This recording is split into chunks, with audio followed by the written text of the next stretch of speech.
मेरा नाम सिमंगल सिंह है और मैं गया बिहार से हूँ। तो हम लोग जॉइंट फैमिली में थे। मैं 3 भाई और 3 बहन हूँ। मैं सबसे छोटा हूँ। तो मेरी माँ का था कि मैं स्टडी करूँ। तो इनिशियल स्टडी मैंने गांव के ही स्कूल में किया। गांव में कोई फैसिलिटी था नहीं हायर स्टडी के लिए। तो एक मेरा दोस्त था जो लगभग मेरे घर खेलने आता था। तो मेरी माँ ने बोला इसे लेके जाओगे हॉस्टल। तो मैं हॉस्टल चला गया। यहाँ पे मैंने राजगीर में पढ़ाई की। 2 क्लास से लेकर के 9 क्लास तक राजगीर में। हायर स्टडीज़ के लिए भी कंप्लीट करने के लिए हमारा कोई सिटी का बैकग्राउंड एक्सपोजर था ही नहीं। जो भी थे लगभग जो भी हॉस्टल का फीस वस था वो हमारा एग्रीकल्चर रिसोर्स था। और हमारे पिताजी बिजनेस में थे, बट धीरे धीरे वो बिजनेस भी लो फेज में चल रहा था। तो बट एनी हाउ मैंने मैनेज किया और उसके बाद जमशेदपुर चला गया। जमशेदपुर में मेरी एक एल्डर सिस्टर रहती है और मैं एल्डर सिस्टर के पास ही रह करके अपना 10th के बाद मैंने डिप्लोमा इंजीनियरिंग किया इन कंप्यूटर साइंस। ये बड़ा पेनफुल है क्योंकि जो इंजीनियरिंग 3 ईयर्स में कंप्लीट होना था वो हुआ 6 ईयर्स में। अब मैं 2003 बैच का हूँ और बेसिकली वो बैच 2001 से लेके 3 तक का था, बट कंप्लीटेड इन अगस्त 2006। मेरे पिताजी का भी actually he was suffering from cirrhosis of liver. Doctor ने बोल दिया था कि he will live only 1.5 months. तो डिप्लोमा कंप्लीट होने के बाद मैंने एक कंपनी में जॉब की जहाँ मेरी सैलरी 7,000 रुपया थी और वो तो बहुत ही छोटा अमाउंट था। तो मेरे पिताजी 2006 के दिसंबर में एक्सपायर्ड हुए। फाइनेंशियल चैलेंजेस था क्योंकि पिताजी तो थे नहीं। उसी समय मेरे भाई का ये started business. He help me and I went to Chennai. जहाँ पे मैं ठहरा था वहाँ एक बंदे से मेरा मुलाकात होगी। उसका नाम अभिनव आशुतोष था एंड ही मोटिवेटेड मी। मतलब इसने बोला कि ऐसा क्या चीज़ है जो हम मेहनत से अचीव नहीं कर सकते हैं। तो वहाँ से हमारी जो जॉब सर्च की लगभग चेन्नई के हर कोने में मैंने जब सर्च किया उस वक्त मैंने देखा 2 लोग बात कर रहे। वो बेसिकली बिहार के ही थे, बिहार के जहानाबाद से। तो उन्होंने बोला कि एक ओपनिंग है, आप वहाँ पे जाओ। तो जब मैं वहाँ पे गया तो वहाँ पे सिलेक्शन हो गया। बेसिकली वो था कि आप ऑन जॉब ट्रेनिंग था, आप कुछ पैसे दो और आफ्टर कंप्लीटिंग ट्रेनिंग आपका जॉब लग जाएगा। तो हम लोग 5 लोग थे। तो हम लोग पाँचों का प्लेसमेंट हो गया बैंगलोर में। लेकिन इस अनफॉर्चुनेट कि लगभग 6 मंथ काम करने के बाद कंपनी ने लगभग 1 लोग को रखा, 5 लोग को फायर कर दिया। इनको ये था कि आप 1.5 साल के बाद जॉब सर्च करके आप एक जॉब लेते हो और 6 मंथ आपको फायर कर दी जाती है। और जब मैं डेस्क पे जा रहा था हाथ मिलाने लास्ट डे के लिए तो आँख से आंसू गिर रहे थे और बाहर निकल के भी लग रहा था क्या किया, क्यों, मतलब स्टडी करना ही क्यों था। अगर उस वक्त सैलरी भी लगभग 1.8 की थी, 13,000 रुपया। बैंगलोर में 13,000 में बहुत डिफिकल्ट। आप खाना क्या खाओगे, रहोगे क्या। बड़ा पेनफुल था कि अगर इससे अच्छा जो अगर कुछ फैमिली बिजनेस या कुछ करता तो शायद इससे ज़्यादा पैसे कमा लेता। मुझे लगा कि ये बैंगलोर मुझे सूट नहीं करेगा। चेन्नई वापस आने के विदिन 1 वीक में मेरा जॉब लग गया। जॉब स्विच किया वहाँ पे। तो मेरी 2 कंपनी में जॉब लगी। एक हैप्पीएस्ट माइंड बैंगलोर किसी कारणवश वो सक्सेस नहीं हो पाया। मतलब वो होते हैं ना प्रोडक्ट बनाने के लिए सेल करते हैं, तो उन्होंने सबको ले ऑफ किया। तो उसमें मेरा भी नाम था। मैं एक दोस्त के शादी में गया था और मैं बाराती के लिए निकल ही रहा था आसनसोल से जमशेदपुर। तो रास्ते में मुझे कॉल आ गया। मुझे बहुत पेन हुआ एक्चुअली उस वक्त कि मैंने कुछ गलत नहीं किया। फिर मैंने बोला कि नहीं, मैं I will not be in Chennai. फिर जाके मुझे जॉब लगी एक हरमन में। तो मेरा ज्वाइनिंग बैंगलोर में था, but since project was running in Pune, manager ने बोला कि पुणे आ जाओ। तो जब पुणे गया तो यहाँ से जो मेरी जर्नी होती है वो ट्रेडिंग की स्टार्ट होती है। पुणे जाने के बाद मुझे कुछ पता नहीं था ट्रेडिंग के बारे में, मुझे बिल्कुल ज़ीरो नॉलेज था। तो जो हमारे कलीग थे वो थोड़ा ट्रेडिंग करते थे और ऑप्शन ट्रेडिंग। तो उन लोग बेसिकली क्या करते थे कि टेलीग्राम का सब्सक्रिप्शन उस समय बहुत ज़्यादा चलता था। तो कॉल देगा आपको और जैसे मान लो कि 3 लोगों ने शेयर किया, सेम टेलीग्राम हम 3 लोगों में शेयर कर सकते हैं। बट जो कॉल आती है, मान लो उसने बोला कि मान लो कि जो भी स्ट्राइक है, आप LIC हाउसिंग फाइनेंसिंग है 12 पे कर दो। 2 पॉइंट का 12 से 14-16 का टारगेट रहेगा। उसने लिख के भेज दिया। अब जब मैंने लिया या 3 लोगों ने लिया तो तब तक उसका तो एग्जीक्यूट हो गया ना, जिसने भेजा उसका तो एग्जीक्यूट हो गया और हम लोग लेट हो गए। बेसिकली ये ब्रेकआउट ट्रेडिंग हुआ। तो इसमें क्या हुआ, आपने लिया, आपका लॉस चला गया, उसका प्रॉफिट या स्क्रीनशॉट भेज रहा है, उसका तो प्रॉफिट है। जस्ट 2 मंथ बिफोर मेरी शादी हुई थी। तो फिर मैंने क्या किया, कोर्स चला गया। मुझे कुछ समझ में नहीं आया, शुरू कोर्स ज्वाइन किया और पुणे का ही वॉकर में वो है।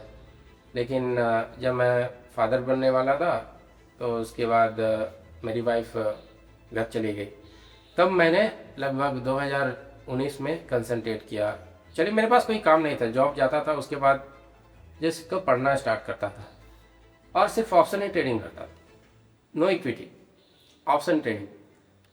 तो उस समय मैंने 55,000 को 5 लाख भी बना दिया था, कभी 50,000, कभी 30,000। बट अगर देखा जाए तो वो बुल मार्केट था, क्योंकि जब मैं अब देखता हूँ तो वो बुल मार्केट था। क्या था कि आप कोई भी बुलिश कैंडल बन रही, आपने बाई किया, दूसरे दिन गैप अप हो गई, वो बुल मार्केट था बेसिकली। आप कुछ भी बाई करोगे वो आपको पैसा देगा ही। इवन दो मैं RSI और मूविंग एवरेज का इस्तेमाल करता था, पैसे बन रहे थे। बट एक्चुअल इशू जो हुआ, स्टार्ट हुआ, वो 2019 में हुआ। उसी समय पेंडेमिक भी आ गई और मैं घर चला गया। एक तो पेंडेमिक के कारण स्टॉक लॉस में चल रहे हैं, भाई भी हॉस्पिटल में है, पैसे की भी ज़रूरत है। हम लोगों ने उस दौरान 2000 के दौरान हॉस्पिटल को खर्च लगभग 7.5 लाख रुपये से ज़्यादा दिया। हर दिन हॉस्पिटल वाला का फ़ोन आता था शाम को कि सर 30,000 रुपया देना, स्टॉक देखे या जान बचाए। मैंने क्या किया, पोजीशन क्लोज कर दिया। फिर भी मैं, जब मेरा भाई हॉस्पिटल में था तब भी मैं ट्रेडिंग करता ही था। बट पहली बार मेरा अकाउंट ज़ीरो हो गया। ज़ीरो सिर्फ मार्केट फॉल के कारण नहीं, क्योंकि उस समय मेरे पैसों की भी ज़रूरत थी और लॉस तो दिखेगा ही, जो मैंने पहले कभी नहीं देखा था। सिलाई के कभी कभी लगता था क्या कर रहा हो जॉब, ये ट्रेडिंग वेडिंग छोड़ देता हूँ, जो जॉब चल रहा है। उसी वक्त जब घर पे थे तो काम भी कुछ ज़्यादा ही आ रहा था। लगभग जो स्किल डेवलप किया था, मैं कोडर ही था, लगभग डेवलपर ही था। बट जो करंट एप्लीकेशन था उससे अलग एक एप्लीकेशन डेवलप कर रहा था घर पे अकेले। तो उस समय मुझे डिसाइड करना था, या तो जॉब करो या ट्रेडिंग करो। और अकाउंट तो एक तरीके से जीरो ही था, पैसे तो थे नहीं, क्योंकि ऑलरेडी हॉस्पिटल वाले को दे दिया था मैंने। उस वक्त एक पॉडकास्ट रिकॉर्ड हुआ था यूट्यूब पे, जहाँ पे एक US का बंदा था, उसने अपना फेस भी नहीं दिखाया था। उसने कुछ बातें बोली कि उसने ही एक्सप्लेन द मी वॉल्यूम और सप्लाई एंड डिमांड जोन। तो मैंने सोचा कि चलो ठीक है, मैं स्विंग ट्रेडिंग करता हूँ। तो मुझे उसमें चार्टिंग का कुछ वॉल्यूम बनाने उन्होंने आता नहीं था। मैंने गूगल पे गया, सबसे पहले वॉल्यूम स्कैनर, तो मुझे पहला जो स्कैनर मिला मैं उसको 5 साल से इस्तेमाल कर रहा हूँ। और सप्लाई एंड डिमांड, और धीरे धीरे यूट्यूब पे सर्च किया कैसे सप्लाई एंड डिमांड। तो उसके बेसिस पे जब मैं स्टडी करना स्टार्ट किया तो उसका रिजल्ट अच्छा आया स्विंग ट्रेडिंग में। उसके बाद जॉब भी कंटिन्यू किया, आवाज़ मैं फिनटेक सोल्यूशन में भी काम कर रहा हूँ। ट्रेडिंग की वजह से I am doing good in my job. तो ट्रेडिंग की वजह, जब ट्रेडिंग सीखा तो एक कॉन्फिडेंस आ गया। उसके बाद जॉब भी अच्छा से चला। पिछले 8 साल से जॉब कर रहा हूँ, कोई दिक्कत नहीं है। मेरा मेन रीज़न जो ट्रेडिंग में आने का था वो यही था कि जो मैं जॉब कर रहा हूँ, अगर वो कुछ वहाँ पे दिक्कत आती है तो मैं इसे फुल टाइम कंटिन्यू कर सकता हूँ।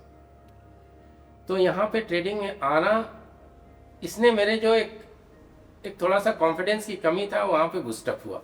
2020 के दौरान मैंने सिर्फ 2 ही चीज़ किया और मुझे पता भी नहीं चला कि 2020 से 2021 कैसे पार हो गया। सिर्फ जॉब करता था, सुबह उठा 9 बजे से 7 बजे तक काम किया। काम के बाद जो हार्मोनिक ट्रेडिंग था, सो बेसिकली हार्मोनिक ट्रेडिंग है क्या? Harmonic trading is based on Fibonacci series. जैसे आप देखते हो फिबोनाची सीरीज का गोल्डन रेशियो देखते हो 0.618, और उसका एक और रेशियो होता है 0.786।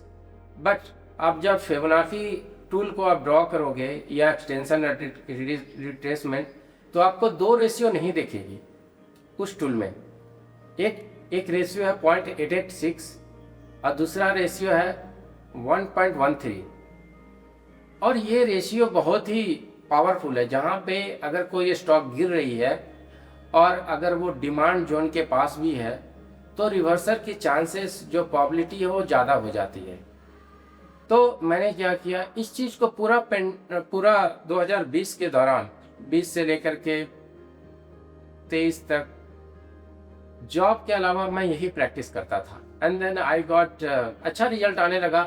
तो स्विंग ट्रेडिंग में क्या होता था, जब आप बाई करते हो और आप हार्मोनिक पे बाई करते हो तो आपको 30 दिन के अंदर और 20 दिन के अंदर आप अच्छा रिजल्ट मिलेगा। अगर मान लो कि आपने 100 स्टॉक भी बाई किए तो वहाँ से आपको 10% या 20% का अच्छा रिजल्ट आ रहा था। From that point of time मैंने ऑप्शन ट्रेडिंग छोड़ दी और सिर्फ स्विंग ट्रेडिंग करने लगा। और फिर उसके बाद मैंने जॉब स्विच की एक फिनटेक सॉल्यूशन कंपनी में, और currently I am also doing good in job. Basically मैं ट्रेडिंग सीखा कैसे, जो भी मैं स्टडी करता था उसे शेयर करता था। आप ऐसा मान सकते हो कि मैं लगभग एक बड़े प्लेटफॉर्म पे भी चार्ट शेयर करता हूँ, और पहले भी जहाँ पे 500-600 ग्रुप होते थे वहाँ पे शेयर करता था। तो एक चीज़ जो मुझे, एक होता है ना कि एक अलग ही तरीके का इंजॉयमेंट, रिलैक्सेशन, जब मैं चार्ट स्टडी करता हूँ। आप ये चीज़ देखो कि 2020 से लेके आज तक कब चीज़ें हुई, क्रैश कब आया, मेरी फैमिली में दो लोग हॉस्पिटलाइज हो गए, पैसे तो चले गए, बट ये चीज़ जो था ना मुझे रिलैक्स करता था। मैं चार्ट रीड कर रहा हूँ, उसे ड्रॉ कर रहा हूँ, उसे पैसे बना रहा हूँ। तो मेरा रूटीन ऐसा है कि मैं ऑफिस से आता हूँ, लगभग 7-8 बजे आया, उसके बाद थोड़ा सा मैं 10 बजे तक, 10:30 बजे तक मैंने फैमिली के साथ बिताया। और इस इन हैबिट ये लगभग मैं बहुत दिनों से कर रहा हूँ। 10:30 बजे, इवन 11 बजे, या मेरे 2 बच्चे हैं उन्हें सुलाकर उनके भी मैं 11 बजे भी आए तो 11 बजे से 12 बजे तक सबसे पहला काम है कि आप कोई भी स्किनर जो भी इस्तेमाल करते हो, कोई भी स्किनर इस्तेमाल करते हो, उसे कम से कम आप चेंज मत करो। क्योंकि इस लाइक के जाल नेट होता है ना, आप रोज दिन जा रहे हो मछली पकड़ने, तो कौन सा आपका नेट अच्छा बेहतर परफॉर्म करता है। तो यहाँ पे एक स्किनर मैं पिछले अब 5 साल से देख रहा हूँ, तो मुझे पता चल जाता है कि इस स्किनर में जो स्टॉक आ रही है, मतलब एक दिन आए, ठीक है, तो मान लो 10 स्टॉक आया, फिर देखा दूसरे दिन, तीसरे दिन बार बार आ रही, तो आप उसे जाओ। फिर मैं अपना जो भी मूविंग एवरेजेस देखता हूँ, या हार्मोनिक देखता हूँ, या सप्लाई एंड डिमांड देखता हूँ, उसके बेसिस पे मैं एंट्री लेता हूँ।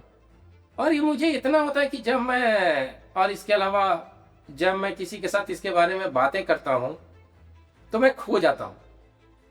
तो मैं एक ही चीज़ मानता हूँ कि अगर सक्सेस होने के लिए आपका पैशनेट होना बहुत ज़रूरी है, मतलब जिसमें आप खो जाए। जब आप वो खो जाएंगे तो आप सक्सेस ऑटोमेटिकली कर जाएंगे। आज के समय में मुझे एक ही चीज़ लगता है कि अगर आप किसी चीज़ के प्रति पैशनेट होना, समय निकाल लोगे। लाइफ में मेरा जो लाइफ है वो बेसिकली 3 चीज़ों पे ही वर्क करती है, hope, hard work and honesty. मैंने अपने जीवन में, मैं पहले भी बता चुका, I am not intelligent person, ठीक है। तो अगर आपका एक प्रोसेस है, ठीक है, तो आपको टाइम नहीं लगेगा। अगर आप प्रोसेस फॉलो नहीं कर सकते, आपके पास कोई सिस्टम नहीं है, अगर कहीं से आप टिप्स ले रहे हो, देन इज अ प्रॉब्लम। दूसरी चीज़ है कि अगर आपका लॉस भी होता है खुद के स्टडी से तो आपको अच्छा लगेगा, लेकिन ना कि कोई थर्ड पर्सन बोले कि ये बाई कर लो, तो वो वर्क नहीं करेगा। तीसरी चीज़ ये होती है कि रिस्क, अगर आप रिस्क को मैनेज कर लो तो आप सक्सेस कर जाओगे। क्योंकि दूसरी चीज़ होती है कि हम किसी को, ट्रेडिंग में सबसे बड़ा चीज़ क्या होता है ना कि हम लोग कॉपी करने की कोशिश करते हैं। यहाँ पे सेटिस्फैक्शन नाम का चीज़ नहीं है। एक बोलते हैं ना हमेशा रिग्रेट। तो अगर जब तक आप सेटिस्फाइड खुद से नहीं होगे, किसी के लिए 1%, किसी के लिए 2%, किसी को महीना में 6% चाहिए, तो मुझे भाई एक आदमी का जो सैलरी है, सपोज मैं सिर्फ जॉब करता हूँ, मेरी वाइफ जॉब नहीं करती है, वो उतना मैं निकाल लेता हूँ कि हाँ 2% काम करते हैं मेट्रो सिटी में, मैं उतना निकाल लेता हूँ। बस आप अपना एक्सपेक्टेशन थोड़ा लिमिट रखो, और जब आप पैशनेट होते हो तो समय निकल जाता है। आज किसके पास इंस्टा के लिए समय नहीं है। मैं बताता हूँ कि जब से मैं ट्रेडिंग में आया हूँ, मैंने फेसबुक करना छोड़ दिया, इंस्टा पे अपडेट करना छोड़ दिया, सब कुछ छोड़ दिया। सिर्फ 2 ही काम था, जॉब, ट्रेडिंग, जॉब, स्टडी, बस इतना ही। तो अगर आप सैक्रिफाइस करने के लिए रेडी हो तो आप सक्सेस कर जाओगे। मुझे नहीं लगता है कि एक्सक्यूज कोई भी ऑप्शन है। आदमी चाह तो कुछ भी कर सकता है। अगर आप ऐसी और कहानियाँ देखना चाहते हैं जो ना सिर्फ आपको एक बेहतर ट्रेडर बनाए बल्कि आपके माइंडसेट को भी इम्प्रूव करे और अकेले नहीं अपने परिवार वालों के साथ देख पाएँ, तो हमारे इस चैनल को सब्सक्राइब करना ना भूलें और जल्दी मिलते हैं एक और नए एपिसोड के साथ।